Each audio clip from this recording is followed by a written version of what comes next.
When a child told our next speaker, "Nope, I'll never go to school," she took a step forward. When her team told her it's impossible to stop domestic violence, she took another step forward. These steps are what rock the normally quite cut and dry process of child protection, and that's what the Baan Dek Foundation does every day. Please welcome the founder of the Baan Dek Foundation, Magali du Parc Costa, onto the stage.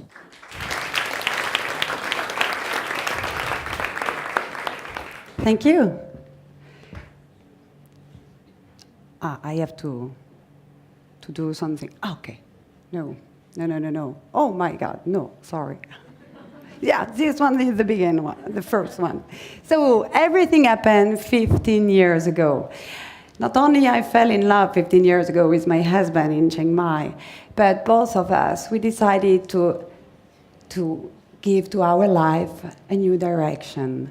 So both of us, with some Thai friends, very close, we all together started this foundation where every year we are working with 1,000 children, very vulnerable, and we bring them to access education, school, but also health services, vaccinations, and protection. A lot of child protection. This is our daily commitment. And since 15 years, wherever I can be in the world, they keep calling me, "Oh, Magali, where are you?" Okay, I'm living in New York, so yeah. Okay, but we have a problem, we have a challenge, we have a situation that is very complicated.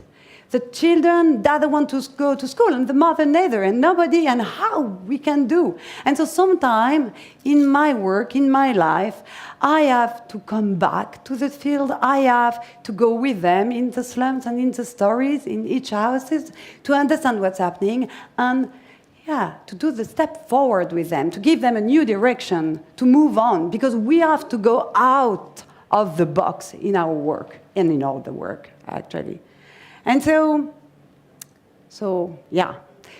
running away. Running away, for me, is a very common symptom I observe in the field, because when you go, you bring a book. You have a lot of children that they run into you, they want to read, etc. And you have a lot of other, they run away, they disappear. Oh, you can think, okay, they're scared of you, the social workers that are... No, me, I think they invite us come and to meet them, to follow them, because they want to share their troubles, but outside of the group. And so this is how, a few years ago, I was living in Cambodia at that time, so I went to Chiang Mai, and the team bring me in this community, very poor, and I met Sam. Sam was 8 years old, he come from Myanmar. He lost his dad and his two brothers in Myanmar from malaria, so he migrated with his mother and his two sisters. And this little boy, he was 8 years old, and the team told me, he doesn't want to go to school. Oh yeah, really? And strangely, anytime we were coming in the slum, he went running. He was, for me, a professional runner, this kind of ball. I said, okay, no, there is no way. We can't stop like that.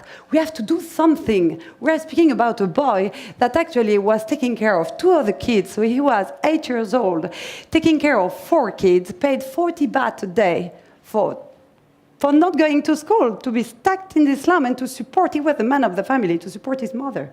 So what do I do? What can you do?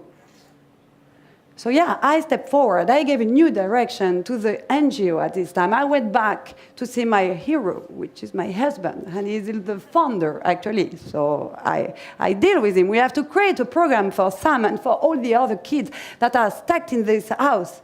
So okay, let's go, let's try. I went back to Chiang Mai, and I went to see Sam, and Sam, do you want to go to school? No, I don't speak Thai. Okay, I went to see the mother. Oh, don't you want? We send Sam to school. No. He had to take care of the sisters. Okay, so I went to the social worker. We give food support, we did things to the mother, we help her. And no, because she really needs the money from Sam to afford her life with the 3 kids. And then I went at the top of the team. So, and the boss, guys, we give food support, we can support. No, Magali, because if I give food support to one family, I have to give equally to all the other family in the community. And it's right. So you know what? We created a program. We changed the whole system. And the program called Blueprints now is teaching all these kids to speak Thai, and he's sending all these kids hundreds and hundreds each year to go to school, and the little one are going to the daycare, etc. And yes, we did it. And a few weeks ago, I was in Chiang Mai. I met Sam, and he's at school since 2 years, so we needed a bit, but he's at school, and the sisters too. And it's great. And on the background of all these stories, there are a lot of domestic violence. I was living in New York at that time, and I land in Chiang Mai, and the team, they just bring me on the motorbike, and they bring me in this little house of C. He was 9 years old. He was living with his mother and a little brother, of 3 years old. And C, he dropped out of school because, I mean, he was fighting with everybody. You know, he was kind of bringing the violence from the shadow to the light, and poof, explosion. So I went there in this little dark room, super dark, and I sit with the mother, and she was broken. She explained us, you know, she was victim since she was a young girl. She never breaks the cycle of the violence, never. So what happened? The repetition existed, and the two kids, they were victims. And the team, they look at me, what can we do? We cannot, Magali, it's done. She's broken inside, so it's not only food support, psychology support, etc. There is something more deep here. So what to do? Yeah, I stepped forward, of course. I took a new direction. Of course, we hired her. Yeah, we gave her a job. Yeah, she became a cook for the foundation. No skill of cooking at the beginning, but during 1 year, every day, day after day, everybody was going to her saying, it's super good, the food you are doing. It's very, very good. And every day was a bit tastier, and every day was a bit flavored. And it was like spicy at the end of the year, so she could be reintegrated, and the two kids also. And because I stepped forward, because I was not accepting that in front of so violence, we stop. No, we shake everything up. We never stop. We move out of the box.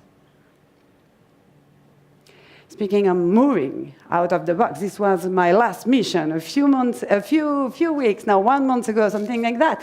I have also the Barbie, like you. So I bring this little Barbie in Chiang Mai. Was a young girl here, a student at St. Andrews. She gave me the Barbie and she told me, yeah, Magali, you can go and give the toys to the kids. So I bring a lot of my 20 kilos of toys to Chiang Mai. And I gave to these kids all these Barbie, and they were so happy. They were so happy. But this one, she came to me, and I began to discuss with her, and she told me, yeah, here, living here, what's happening? Are you okay? No, she's not okay. She's not okay. She was scared because I am a visitor that is respecting child protection policies. So when I go in a slum, I'm doing something and I check who's coming with me in very vulnerable community. But some other visitors, they are coming and they give. And some visitors have no such good intentions. And what's happening? Where she's living, some children disappeared. They are missing kids. They were kidnapped. So it's a serious, huge problem, a massive one. So I had this time, what do I say? And the team looked at me, what we can do? Oh, this is big. So I walked around, I understood there is no doors. Let's do the first step. Let's build a door. And you know what? All the team, they tell me, yes, it's cool, we're going to build a door. And then I went back to Bangkok, and nothing happens. No door. And 2 weeks ago, I said, no, there is what to do. So Sam, I still behind my office. No, I will not move. I will not let that go. So no, I took back everybody. Where is the no? Where is the problem? You know, we cannot just don't do nothing and forget and doing this kind of passive resistance or non-action. You know, it's terrible. It's indifference. So yes, they told me, yeah, maybe the owner of the land, he doesn't want the door on the land. You know what? I have fancy shoes. These here that I use when I have to go in a nice restaurant or in a TEDx show like that. And so I took my fancy shoes and I thought, okay, I'm going to invite him to lunch and we're going to speak. And so I went in Chiang Mai with my shoes and invite him to go for lunch with me, and he never came. So what to do? I stop here or I continue my step forward. So yeah, I took my shoes and I went. Where is the office?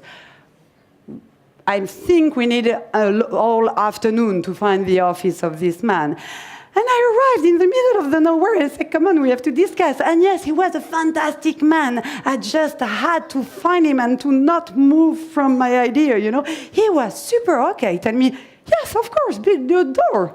And you know what? Next week, we are building the door. And these are hundreds of kids living with this girl. They're going to be protected. So my main message is here, that we can never stop. We always need someone to give the move, and we always have to step forward, always. But this was possible not because of me, you know who did the real job. These are the guys, the superheroes. These are the social workers that day after day are changing life.